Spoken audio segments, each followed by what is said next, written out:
말씀 요한복음 1장 29절에서 42절입니다. 요한복음 1장 29절에서 42절까지 말씀 교독하겠습니다. 오늘은 1월 15일 금요일 아침입니다.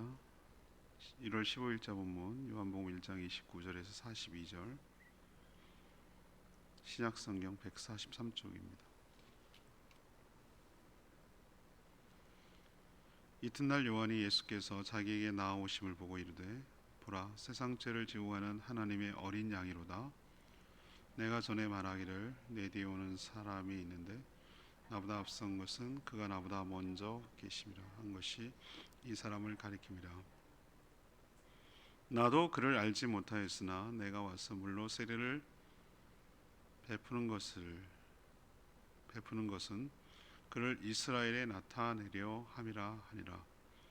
요한이 또 증언하여 이르되, 내가 보매 성령이 비둘기 같이 하늘로부터 내려와서 그의 위에 머물렀더라. 나도 그를 알지 못하였으나 나를 보내어 물로 세례를 베풀라 하신 그이가 나에게 말씀하시되, 성령이 내려서 누구 위에든지 머무는 것을 보거든 그가 곧 성령으로 세례를 베푸는 이인 줄을 알라 하셨기에 내가 보고 그가 하나님의 아들이심을 증언하였노라 하니라. 또 이튿날 요한이 자기 제자 중 두 사람과 함께 섰다가 예수께서 거니심을 보고 말하되, 보라, 하나님의 어린 양이로다. 두 제자가 그의 말을 듣고 예수를 따르거늘 예수께서 돌이켜 그 따르는 것을 보시고 물어 이르시되, 무엇을 구하느냐? 이르되, 라삐여 어디 계시오니까 하니, 라삐는 번역하면 선생이라. 예수께서 이르시되 와서 보라. 그러므로 그들이 가서 계신 데를 보고 그날 함께 거하니 때가 10시쯤 되었더라. 요한의 말을 듣고 예수를 따르는 두 사람 중에 하나는 시몬 베드로의 형제 안드레라.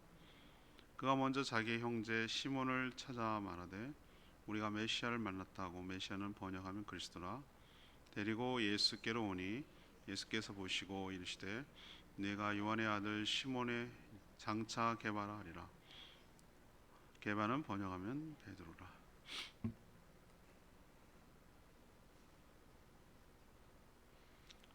세례요한은 예수님이 자기에게 나오심을 보고 세상 죄를 지고 가는 하나님의 어린 양이라고 소개를 합니다.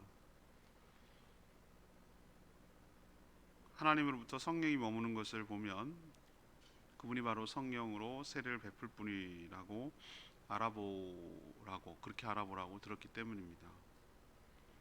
세례요한의 제자였던 안드레는 스승인 세례요한이 예수님에 대해서 소개하고 증언하자 예수님을 따랐고, 자기 형제 시몬에게도 메시아를 만났다 하고 소개하고 전하고 증언하고 있는 모습입니다. 오늘 질문은 예수님을 누구라고 증언해야 하는가? 예수님을 누구라고 증언해야 하는가? 이것이 오늘 질문입니다. 먼저 29절에서 31절까지 말씀, 세상 죄를 지고 가는 하나님의 어린 양이라고 소개해야 합니다. 세례요한의 정체를 알려는 조사단이 다녀간 그 다음날 예수님이 물로 세례를 받으려고 세례요한에게로 오셨습니다. 사실 예수님은 세례요한에게 세례를 받을 분도 아니고 받을 필요도 없는 분입니다. 죄사함과 죄 씻음을 상징하는 물세례를 받을 만큼 그런 죄가 있는 분이 아니죠. 그분은 동정녀 마리아에게 성령으로 잉태돼서 태어나신 분입니다. 죄가 없는 유일한 인간인 것이죠. 또한 그는 세례 요한처럼 그보다 훨씬 전부터 존재하셨던 분입니다. 사도 요한은 그를 태초라고 표현했죠. 창세 이전의 말씀입니다. 오히려 세례 요한이 예수님께 세례를 받아야 할 판이죠. 그러나 예수님은 하나님의 뜻에 순종함으로 자신의 정체성을 드러내기를 원하셨습니다. 세례 요한은 예수님을 한눈에 알아보고 세상 죄를 지고 가는 하나님의 어린 양이라고 증언하고 소개합니다. 하나님의 어린 양, 이것은 매우 독특한 메시아에 대한 표현입니다. 세상의 속죄를 위해서, 그러니까 세상의 어린 양이니까, 세상 죄를 지고 가는 어린 양이니까, 세상의 사람들의 모든, 세상이 지은 모든 인간들의 죄를 짊어지고, 대신 짊어지고, 어린 양이라는 것은 희생 제물이니까 대신 죽어야 될 희생양이라는 뜻입니다. 예수님이 이 땅에 오신 목적을 이 세리요한처럼 분명하게 표현한 것도 드문 표현입니다. 세상 죄를 지고 가는 하나님의 어린 양, 속죄를 위해 죄 없는 양이 죽어야 하듯이 예수님이 우리를 대신하여 죽으셨다는 것을 정확하게 묘사하고 있습니다. 우리 역시 예수님을 증언할 때 이 세리요한이 표현했던 이 방식, 세상 죄를 지고 간 하나님의 어린 양임을 잊지 마시고, 그분이 죄를 대신 짊어졌기에 우리가 살게 됐고, 그분이 아무 잘못이 없지만, 양이 잘못이 없지만 주인 대신 죽는 것처럼 어린 양으로서 우리를 대신하여 죽은 화목 제물이 되셨기에 우리가 죄를 속량받고 그 죄를 용서받고 그 죄가 없어지는, 정결해지는 축복이 우리 가운데 있게 된 줄로 압니다. 그분이 바로 예수 그리스도십니다. 두 번째, 어떻게 증언해야 되는가? 32절에서 36절까지 말씀, 우리 아닌 성령으로 세례를 베푸시는 분이라고 소개해야 합니다. 그럼 세례요한이 예수님이 세상 죄를 지고 가는 하나님의 어린 양임을 어떻게 알아볼 수 있었을까? 그는 하나님을 통해 세례를 받을 때 성령이 하늘로부터 비둘기처럼 내려앉아 머무는 그분, 바로 그분이 메시아라는 계시를 이미 받고 있었습니다. 세리요한도 처음에 몰랐으나 이 말을 명심하고 있다가 목격하고 확신하게 된 것이죠. 그럼 누가 알려줬을까? 세리요한이 뭐라고 그러냐면은, 자기 보고 자기에게 물로 세례를 베풀고 회개를 촉구하며 천국에 갖고 왔다고 얘기하고 주님의 길을 예비하라고 하신 그분, 하나님이시죠. 하나님이 이것도 알려줬다는 거예요. 뭐라고? 자기도 처음에 몰랐다는 거예요. 누가 메시아인지 어떻게 알겠냐? 모르지만 자기가 물로 세례를 줄 때 성령이 임하는 그 자가 바로 성령으로 세례를 베풀 자라고 알라고 하셨거든요. 그래서 그것 때문에 알게 됐다, 그 얘기예요. 지금 오늘 요한복음에는 자세히 안 나오지만 다른 복음서, 공간복음서에는 예수님이 세례 받는 장면이 디테일하게 이렇게 설명되어 있습니다. 저는 예수님의 세례 장면을 볼 때마다 성삼위, 성부, 성자, 성령 하나님이 모습이 잘 드러납니다. 구분되어서 드러나는 것이죠. 세례를 받고 있는 당사자인 성자 예수님, 비둘기처럼 하늘에서 내려와 그 세례를 받는 예수님의 위에 머무는 성령님, 그리고 동시에 형체는 없지만 영이시기 때문에, 그러나 소리를 통해서, 하늘의 소리를 들려서 이는 내 사랑하는 자요 기뻐하는 자라고 그분이 자신의 아들임을 인준해 주시는 성부 하나님, 이 세 분이 동시에 나타나고 있는 거예요. 지금 구원의 역사를 이루기 위해서 성부, 성자, 성령 하나님, 성삼위 하나님께서 공동으로 구원의 일을 사역하고 계시고 함께 일하고 계심을 여기서 알 수 있어요. 예수 그리스도가 세례를 받아서 시작하는, 그분이 메시아임을 증거하고 입증하고 시작하는 시작점이 거기거든요. 아, 그렇구나. 구원을 위해서 세 분 하나님이, 그러나 또 동시에 한 하나님이 우리의 구원을 위해서 지금도 일하고 계시겠구나라는 것을 그 장면을 통해 확실히 알게 됐습니다. 세례요한은 물로 세례를 베푸는 것은 바로 이 예수 그리스도, 이 메시아이신 예수 그리스도를 이스라엘에게 나타내는 의도다라고 31절에 얘기합니다. 그럼 자기는 세례를 물로 베풀지만 죄 씻음과 죄 사함을 위해서, 회개를 촉구하기 위해서 그렇게 하지만, 자기가 지금 소개하고 있는 이분, 이 메시아는 성령으로 세례를 베푸는 분이라고 소개하고 있습니다. 성령으로 세례를 베푼다. 이건 뭘 의미하는 것이죠? 거듭나게 한다는 뜻입니다. 사람을 다른 존재로 만든다는 뜻이에요. 그러니까 차원이 다르죠. 우리도 기억해야 할 것입니다. 예수 그리스도는 물이 아닌 성령으로 세례를 베풀어 거듭나게 하시고 믿어지게 하는 축복, 함께 동거동락하며 우리 안으로 들어오시고 내가 그 안으로 들어가도록 허락하시고 함께 같이 살도록 하는 그런 하나님이신 줄로 믿습니다. 세 번째는 37절에서 42절까지 말씀, 우리를 구원하신 메시아 그리스도이십니다. 세례 요한은 자신의 사명에 충실했죠. 자신의 제자를 예수 그리스도께로 인도하는 장면이 오늘 나옵니다. 그 얘기를 예비하라는 것이 이런 뜻이었어요. 우리도 왜 사전 공연할 때 미리 바람 잡는 거 있죠. 그런 것처럼 그래서 흥을 돋고, 저는 처음에 몰랐어요. 뭐 개그 콘서트가 이제 없어진 지 오래됐지만 그거는 녹화 장면은 그 장면만 보이는 거고, 그 전에 이미 여러 다른 이제 후배 개그맨들이 나와서 녹화하기 전에 청중들을 웃기고 그렇게 하는 장면이 항상 있었다고 그래요. 분위기 업 시키는 장면. 그래서 본 방송을 하는 것을 더 기대감이 있고 더 웃고 이렇게 하도록 하는 사전 작업을 하는 것이죠.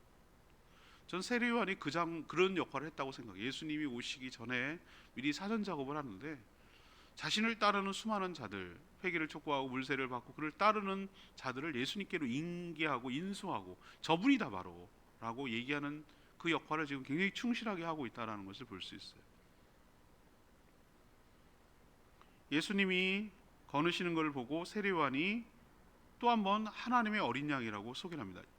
한두 번이지 계속해서 그렇게 얘기를 하니까 저분이 보통 분이 아니구나라는 것을 세례 요한의 제자들이 이제 알아챈 거예요. 관심을 갖게 되고 저분이 누군지 알아봐야 겠다는 생각이 들기 시작한 거죠. 그래서 그의 두 제자라고 표현했어요. 37절에 그 두 제자가 한 명은 안드레라는 건 분명히 알겠어요. 근데 또 한 명은 누군가라고 보면은 학자들은 이 요한복음을 썼던 요한이라고 추정을 해요. 그래서 안드레와 요한이다라고 추정이 되는데, 예수님을 따르기 시작했어요. 그때 관심을 갖고. 처음에는 그들에게 예수님은 세례 요한처럼 또 다른 랍비여라고 부르고 있잖아요. 랍비라는 것은 우리로 치면 선생님이라는 뜻이에요. 그렇게 부르면서 어디 계십니까? 이렇게 따랐죠. 그러나 예수님이 머무시는 곳에 여기서 중요한 장면이 나오는데, 예수님이 자기를 따르는 것을 보고 물어요. 무엇을 구하느냐? 이 얘기는 뭐냐? 너 원하는 게 뭐야? 라고 묻는 거예요. 너 나한테 원하는 게 뭐야? 라고 묻는 거예요. 그걸 떠보는 거잖아, 일종의. 그랬는데 이 제자들이 안드레겠죠. 랍비여, 선생님 어디 계십니까? 라고 묻는 거예요. 이건 주소를 묻는 게 아니에요. 숙소가 어디세요? 라고 묻는 게 아니라 어디에 머물고 계십니까? 라고 묻는 것은 나도 당신과 함께 머물기를 원합니다. 제자가 되기를 원합니다. 그 뜻이거든요.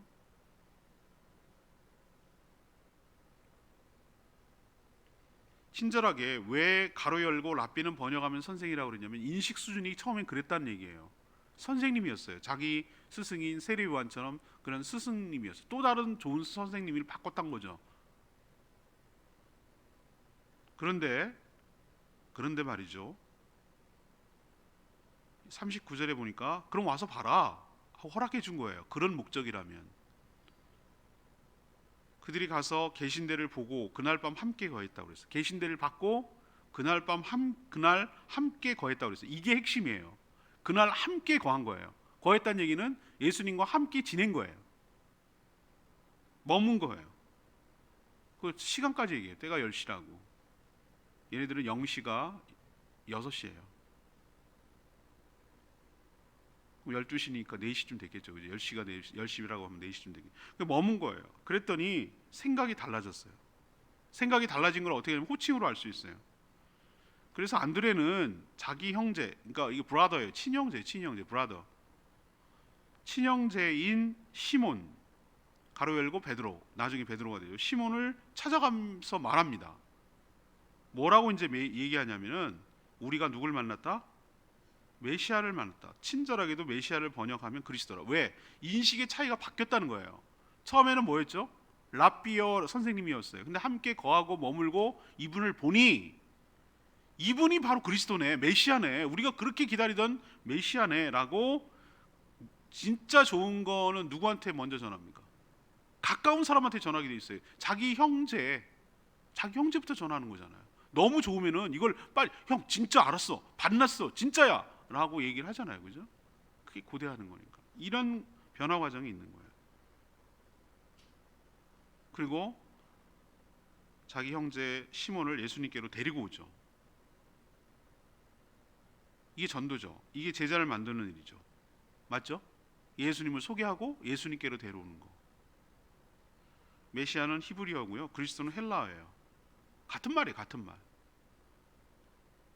모두 메시아라는 자체가 기름 부음 받은 자, 곧 그 당시의 의미는 세상을 죄에서 구원할 구세주란 뜻이에요. 이스라엘 백성 나아가 모든 인간들이 그렇게 기다리던 구세주가 이 땅에 오셨다는 뜻입니다. 그를 믿으면, 그분께 오면 주님의 제자가 되고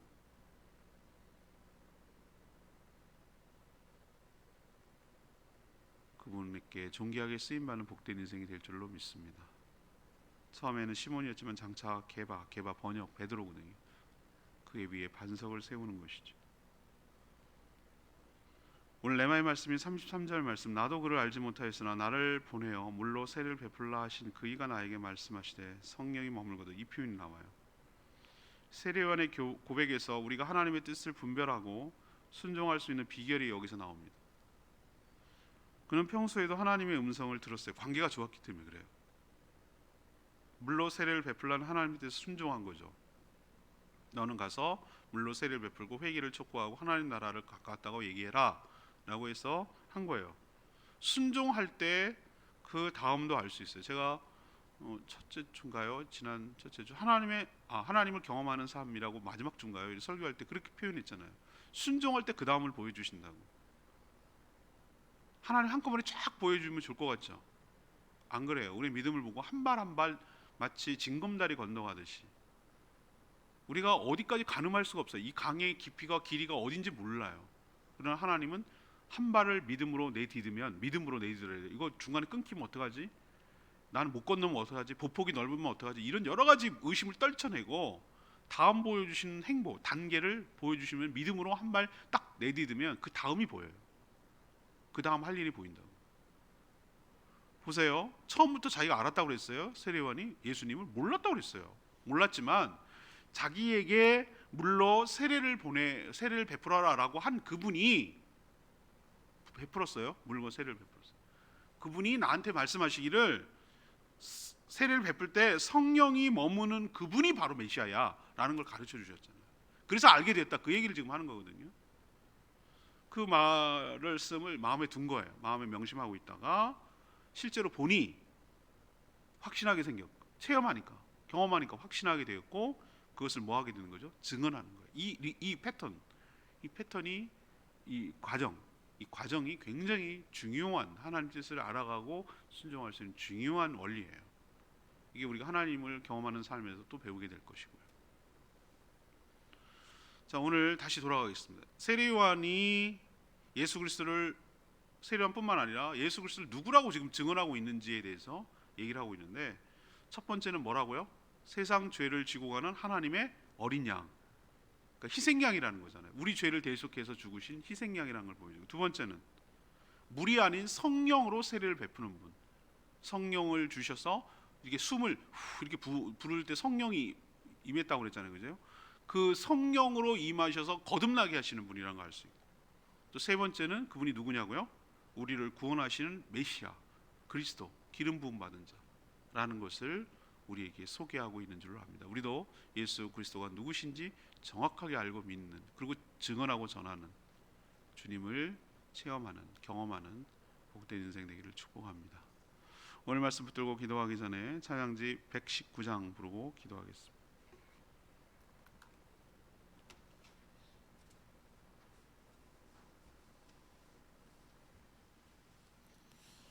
찬양지 119장입니다. 지존하신 주님 이름 앞에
정확하게 아는 것이 우리에게 큰 축복이고 은혜입니다. 세례요한도 또 그의 제자이자 동시에 예수님의 제자가 됐던 안드레도 예수님이 누구신 정확하게 알았어요. 예수님을 만나고 그분과 함께 거하다 보면 그분을 알게 되는 거예요. 아, 이분이 랍비 수준이 아니구나. 그분이 메시아구나. 그분이 세상 죄를 지고 가는 하나님의 어린 양이구나. 주님을 정확하게 아는 것이 축복이고 고백하는 것이 은혜고 그렇게 또 주님을 따르며 믿고 살아가는 것이 큰 축복인 줄로 믿습니다. 우리도 주님을 정확하게 알고 믿어서 주님을 정확하게 증언하며 살아가는 전도자의 삶이 되게 달라고 주여 외치며 기도합니다. 주의 하나님, 지존하신 주님 이름 앞에 모든 무릎 꿇고 다 경배해. 거룩하신 주님 보좌 앞에 엎드려 절하세. 예수는 그리스도, 예수는 주, 하나님의 영으로 경배드리리.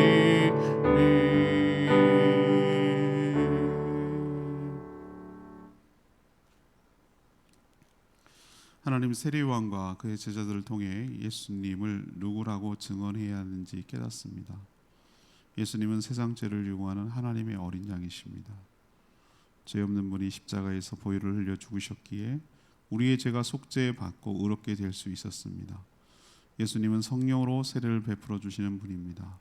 우리 힘과 능력으로 할 수도 없는 구원을 성령의 역사로 거듭나게 하셔서 구원해 주셨습니다. 예수님은 성경에 약속된 바로 그 메시아 그리스도십니다. 우리를 죄와 사망과 사단의 권세에서 해방시켜 구원하여 주셨습니다. 우리도 예수님이 누구신지 분명히 알고 증언하고 전하는 예수님의 증인으로 살아가는 저희들 되게 하여 주시옵소서. 오늘도 하나님 앞에 간구하는 모든 기도마다 응답하여 주시옵시고 이 모든 어려움의 때가 속히 지나가고 우리 일상이 되찾을 수 있도록 복내려 주시옵소서. 주님께 모든 것 맡기옵고 예수 그리스도의 이름으로 축복하며 기도합니다. 아멘. 오늘 하루도 주님의 은혜 가운데 살기를 축복합니다. 충분히 기도하고 하루 시작하겠습니다.